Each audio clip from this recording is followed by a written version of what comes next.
I often say that these stories are for the adult in the child and the child in the adult.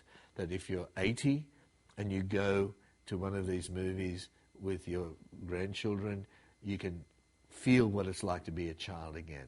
If you're a child, you can enjoy it on the level of your understanding as a child. You can dance and so on, even if you're a little kid. But there's other ideas. If you're a teenager, you sense, struggling with identity and understanding about being different, or trying to find your way. That's addressed for you. I think that's what, that's why these family films are so important, because they can be enjoyed by young and old, male and female. At the heart, the central story of Happy Feet 2 is about Mumble trying to connect with his son. And the son learning, it's not what you say, it's what you do. And the kid learns that from his father, and they're unified. But it takes a lot to show what Mumble is capable of, because when, they're plunged into a dilemma, in which is, he has to save his whole nation, and he has to bring a whole bunch of characters together, and the way he does it so honourably and so much grace is not lost on the little guy. In the middle of these billions of krill, who are all identical, there are two little krill. One's called Will, played by Brad Pitt, and the other one's called Bill, played by Matt Damon.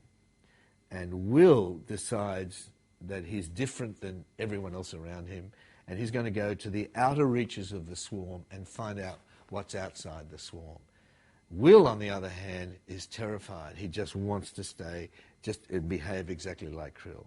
So there's this little story going on in parallel to the story of the penguins, in which one krill wants to be different. Even though everyone's the same, they all look the same, you cannot recognize the next one. He feels he's different, he's one in a trillion, and he wants to evolve.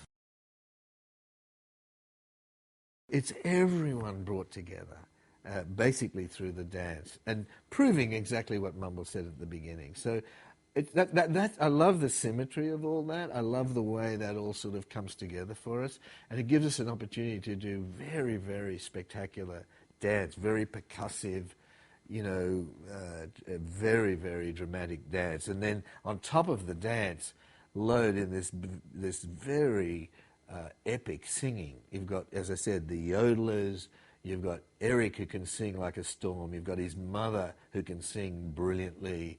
And you've got thousands and thousands of penguins, plus the big elephant seal with their deep voices, who at one point, as they're heading towards Emperor Lang, sing Rawhide in a very, very deep, basso voice and so on. So it's a perfect sort of. It's wonderful for a musical, this stuff, because everything is legitimate. The singing and the dancing is the unifying force.